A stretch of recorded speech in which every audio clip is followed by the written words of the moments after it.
तो हेलो दोस्तों, स्वागत है आपका अपने YouTube channel Shivpujan education teach में। तो दोस्तों, आज आपके सामने लेकर आया हूँ बीपीएससी टीआर 4 का क्वेश्चन, जो कि ऑल एनसीईआरटी से संबंधित क्वेश्चन है। तो चलिए वीडियो स्टार्ट करते हैं। वीडियो अच्छा लगे तो वीडियो को लाइक कीजिएगा, शेयर कीजिएगा और अच्छा कमेंट कीजिएगा और अपने दोस्तों के साथ शेयर कीजिएगा। तो चलिए मैं स्टार्ट करता हूँ। पहला क्वेश्चन जो आपका कह रहा है, चलिए पहला क्वेश्चन है, निम्नलिखित में से किसने समान त्रिक की खोज की जिसे तत्वों की आवर्त सारणी का विकास हुआ है? तो आपका राइट आंसर हो जाएगा राइनर ने किया है, डबे नाइनर ने किया है, एंड ऑप्शन नंबर सी हो जाएगा। देखिए 1817 ईस्वी में डबे नाइनर ने समान गुणधर्म वाले तत्वों को समूहों में व्यवस्थित करने का प्रथम प्रयास किया और उन्होंने तत्व वाले कुछ समूहों को चुना और उन समूहों को त्रिक कहा। ठीक है, और इन्होंने केवल 3 त्रिक ही ज्ञात कर सके। तो आपका राइट आंसर क्या हो जाएगा? Option number C. ठीक है, चलिए दूसरा क्वेश्चन है आपका। दूसरा क्वेश्चन है, निम्नलिखित में से सबसे पहले किसने प्लेटिनम को उत्प्रेरक के रूप में पहचाना था? तो इसका भी राइट आंसर हो जाएगा ऑप्शन नंबर सी, डबे राइनर ने किया ही था। ठीक है, तो आपका राइट आंसर क्या हो जाएगा? सी हो जाएगा। चलिए इसका 3 नंबर क्वेश्चन देखिए। 3 नंबर क्वेश्चन है आपके सामने है। चलिए कह रहा है, तत्वों की आवर्त सारणी के संबंध में अष्टक सिद्धांत किसने दिया था? इसका राइट आंसर हो जाएगा option number B, John Newlands ने दिया था। क्या कौन हो जाएगा? जॉन न्यूलैंड्स ने दिया था। ऑप्शन नंबर सी हो जाएगा। चलिए नेक्स्ट क्वेश्चन है 4 नंबर, मेंडलीफ की आवर्त सारणी किस पर आधारित थी? तो आपका राइट आंसर हो जाएगा, मेंडलीफ का जो आवर्त सारणी था वो किस पर आधारित था? तो आपका राइट आंसर हो जाएगा परमाणु द्रव्यमान हो जाएगा, एटॉमिक मास हो जाएगा। ऑप्शन नंबर सी हो जाएगा। ठीक है,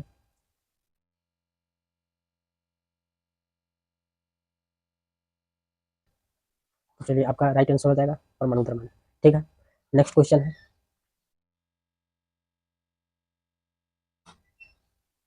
नेक्स्ट क्वेश्चन आपका है 5 नंबर। ठीक है, देखिए क्वेश्चन कर रहा है कि निम्नलिखित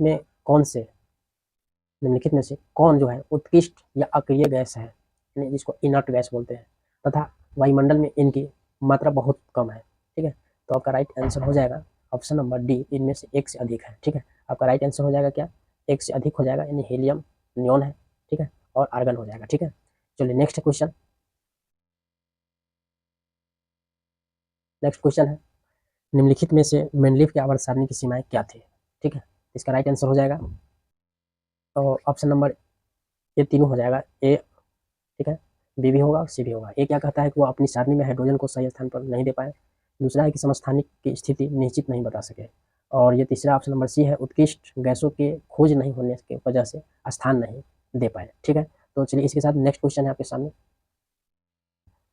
नेक्स्ट क्वेश्चन क्या कह रहा है? समस्थानिक, नेक्स्ट क्वेश्चन आपका क्या है कि समस्थानिक के बारे में सही कथन क्या है? ठीक है, तो आपका राइट आंसर हो जाएगा ऑप्शन नंबर डी, इसमें से एक से अधिक होगा समस्थानिक। देखिए क्या है कि ऑप्शन नंबर ए कहता है कि किसी तत्व के समस्थानिकों के रासायनिक गुणधर्म जो होता है समान होता है। ठीक है, दूसरा है कि किसी तत्व के समस्थानिकों के परमाणु जो द्रव्यमान होता है भिन्न भिन्न होते हैं। ठीक है, और तीसरा है किसी तत्व के समस्थानिक के परमाणु संख्या समान होते हैं। तो ये आपका सभी हो जाएगा, इनमें से उपयुक्त में से एक से अधिक हो जाएगा। ठीक है, देखिए दोस्तों, ये सभी के सभी क्वेश्चन जो है आपका एनसीईआरटी बुक से है, लिया गया है। तो आपको जो है ये क्वेश्चन भूलना नहीं चाहिए। ठीक है, और अच्छा लगे तो अपने दोस्तों के साथ शेयर कीजिए। चलिए नेक्स्ट क्वेश्चन है। नेक्स्ट क्वेश्चन आपके सामने है। क्या कहता है कि आधुनिक आवर्त सारणी की खोज किसने की? तो आधुनिक आवर्त सारणी की खोज जो है हेनरी मोजले ने किया था। कौन किया था? हेनरी मोजले ने किया था। ठीक है, नेक्स्ट क्वेश्चन है।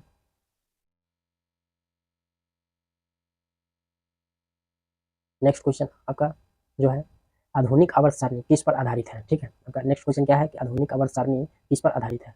तो आपका आधुनिक आवर्त सारणी जो हो जाएगा ऑप्शन नंबर सी हो जाएगा, यानी कि परमाणु संख्या पर आधारित है। किस पर आधारित है? परमाणु संख्या पर आधारित है। ठीक है, परमाणु संख्या पर आधारित है आपका। ठीक, चलिए नेक्स्ट है।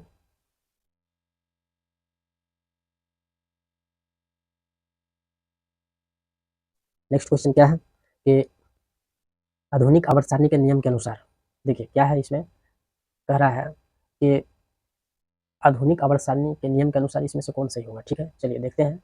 ये पहला क्या कह रहा है कि तत्वों के गुणधर्म उनकी परमाणु संख्या का आवर्त फलन होते हैं। चलिए दूसरा क्या कह रहा है कि तत्वों के गुणधर्म उनके द्रव्यमान परमाणु का आवर्त फलन होते हैं। और तीसरा है जो तत्वों के गुणधर्म उनकी परमाणु संख्या एवं परमाणु द्रव्यमान का आवर्त फलन होते हैं। ठीक है, तो इसमें से जो आपका राइट आंसर हो जाएगा ऑप्शन नंबर ए हो जाएगा। क्या हो जाएगा? ऑप्शन नंबर ए हो जाएगा आपका राइट आंसर। क्या हो जाएगा? Option number A. ठीक है, क्या कह रहा है ऑप्शन नंबर ए? तत्वों के गुणधर्म उनकी परमाणु संख्या का आवर्त फलन होते हैं। ठीक है, चलिए नेक्स्ट क्वेश्चन है। ये क्या कह रहा है नोट में थोड़ा सा देख लेते हैं। ये कह रहा है कि तत्वों को उनकी परमाणु संख्या के आरोही क्रम में व्यवस्थित करने पर जो वर्गीकरण प्राप्त होता है वो उसे आधुनिक आवर्त सारणी कहा जाता है। ठीक है, तो चलिए आगे बढ़ते हैं क्वेश्चन नंबर 12 में। देखिए क्वेश्चन नंबर 12 कह रहा है कि किसी परमाणु की संख्या है, किसी परमाणु की परमाणु संख्या उसमें उपस्थित और खाली जगह है आपका की संख्या होती है, यानी किसकी संख्या होती है इसमें। ठीक है, यानी किसी परमाणु की परमाणु संख्या में क्या उपस्थित होता है, तो ये आपका जो होता है इसमें प्रोटॉन होता है। कौन हो जाएगा? प्रोटॉन होता है। ठीक है, तो चलिए इसी के साथ है नेक्स्ट क्वेश्चन आपके सामने। नेक्स्ट क्वेश्चन क्या करा है? नेक्स्ट क्वेश्चन है 12 नंबर। चलिए करा है आधुनिक आवर्त सारणी में कितने उदर्भ स्तंभ एवं क्षैतिज पंक्तियां है। तो आपका जो है उदर्भ जो होता है स्तंभ जो है आपका 18 होता है। उदर्भ स्तंभ कितना होता है? 18 होता है। ठीक है, और क्षैतिज जो होता है क्षैतिज उदर्भ, उस उदर्भ लिख लीजिए। क्षैतिज जो होता है आपका 7 होता है। ठीक है, जैसे क्षैतिज लिख लीजिए तो आपका 7 होता है। आपका राइट आंसर इसमें से क्या हो जाएगा? ये हो जाएगा ऑप्शन नंबर सी हो जाएगा। 18 उदर्भ स्तंभ होता है और 7 जो होता है क्षैतिज पंक्तियां होता है। ठीक है, चलिए नेक्स्ट क्वेश्चन है। और ये जो क्या होता है उदर्भ जो स्तंभ होता है इसे हम समूह कहते हैं। और ये भी ध्यान रखना है कि ये उदर्भ स्तंभ जो होता है इन्हें हम समूह कहते हैं। ठीक है, और 7 जो क्षैतिज पंक्तियां होता है इन्हें हम आवर्त कहते हैं। क्या कहते हैं? आवर्त कहते हैं। ठीक है, चलिए नेक्स्ट क्वेश्चन है 14 नंबर क्वेश्चन है।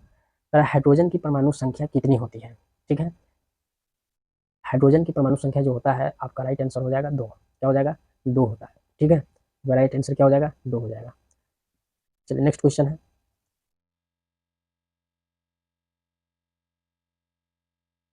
नेक्स्ट क्वेश्चन जो है देखिए, निम्नलिखित में कौन अर्ध धातु उपधातु है? ठीक है, इसमें कह रहा है कि कौन सी जो अर्ध धातु है वो उपधातु है। ठीक है, तो आपका राइट आंसर हो जाएगा, तो इसका राइट आंसर हो जाएगा ऑप्शन नंबर ए सिलिकॉन हो जाएगा। क्या हो जाएगा? सिलिकॉन हो जाएगा। ऑप्शन नंबर ए हो जाएगा, सिलिकॉन हो जाएगा। क्या हो जाएगा? सिलिकॉन हो जाएगा। अन्य और भी होता है जो आर्सेनिक होता है। ठीक है, और बता दें बोरोन होता है। ठीक है, बहुत सारा होता है, आर्सेनिक, एंटीमनी, ये सब होता है। ठीक, तो चलिए नेक्स्ट है आपका क्वेश्चन।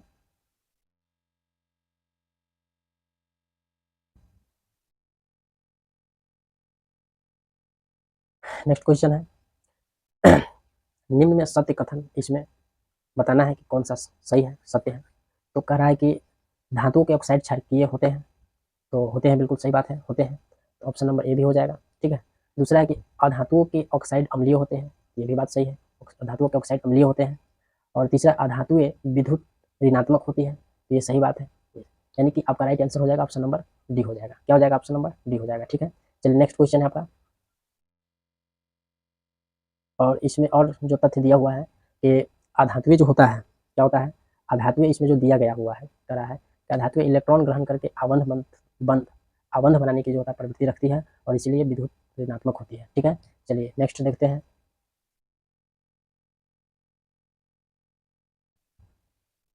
नेक्स्ट जो है करा है कि आवर्त सारणी में बाईं से दाईं ओर जाने पर प्रवृत्तियों के बारे में कौन सा कथन असत्य है। ठीक है, इसमें करा आवर्त सारणी में बाएं से दाएं की ओर जाने पर जो है प्रवृत्तियों के बारे में कौन से कथन असत्य है, यानी कि गलत है। ठीक है, तो ऑप्शन देखते हैं क्या है। ऑप्शन नंबर ए कह रहा है कि तत्वों की धात्विक प्रकृति घटती है। ठीक है, नेक्स्ट देखते हैं। दूसरा है कि संयोजकता इलेक्ट्रॉनों की संख्या बढ़ जाती है। तीसरा जो है कह रहा है परमाणु आसानी से इलेक्ट्रॉन तैयार करते हैं। और चौथा जो है इनके ऑक्साइड अधिक अम्लीय हो जाते हैं। तो आपके हिसाब से क्या आंसर होगा? चलिए कमेंट में बताइए। चलिए ऑप्शन नंबर क्या हो जाएगा? सी हो जाएगा। ठीक है, ऑप्शन नंबर सी हो जाएगा। कह रहा परमाणु आसानी से इलेक्ट्रॉन तैयार करते हैं। ठीक है, चलिए नेक्स्ट क्वेश्चन है।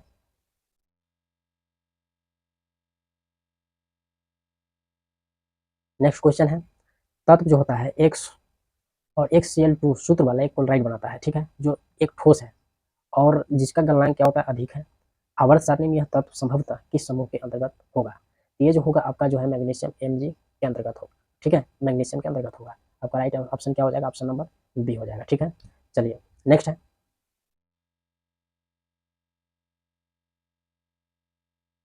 नेक्स्ट क्वेश्चन क्या है, 20 नंबर है, धातुओं में क्या जो होता है त्यागनी की प्रवृत्ति होती है, अर्थात यह विद्युत धनात्मक होते हैं। तो आपका राइट आंसर क्या हो, ऑप्शन नंबर ए हो जाएगा, क्या हो जाएगा, इलेक्ट्रॉन हो जाएगा, ऑप्शन नंबर ए हो जाएगा, यानी कि इलेक्ट्रॉन। ठीक है, चलिए नेक्स्ट है, नेक्स्ट क्या कह रहा है कि आवर्त सारणी में किसी आवर्त में बाएं से दाएं जाने पर परमाणु आकार में क्या परिवर्तन होता है। तो क्या होता है, बाएं से जब दाएं जाता है तो परमाणु का क्या होता है, आकार घटता है। ऑप्शन नंबर क्या हो जाएगा, ऑप्शन नंबर बी हो जाएगा आपका राइट आंसर। ठीक है, नेक्स्ट क्वेश्चन है, नेक्स्ट क्वेश्चन 22 नंबर है, कह रहा है कि आवर्त में बाएं से दाएं जाने पर परमाणु त्रिज्या क्या होती है। तो ये आपको बता, त्रिज्या क्या होगी, आवर्त में बाएं से दाएं जाने पर परमाणु त्रिज्या क्या होगा, अगर ये पूछेगा तो राइट आंसर हो जाएगा ऑप्शन नंबर बी, क्या होगा, बढ़ती है। चलिए, ये आपका लास्ट क्वेश्चन था, और वीडियो अच्छा लगे तो वीडियो को लाइक कीजिएगा, कमेंट कीजिएगा और अपने दोस्तों के साथ शेयर कीजिएगा। चलिए मिलते हैं नेक्स्ट वीडियो में, और तब तक के लिए जय हिंद, जय भारत, थैंक यू।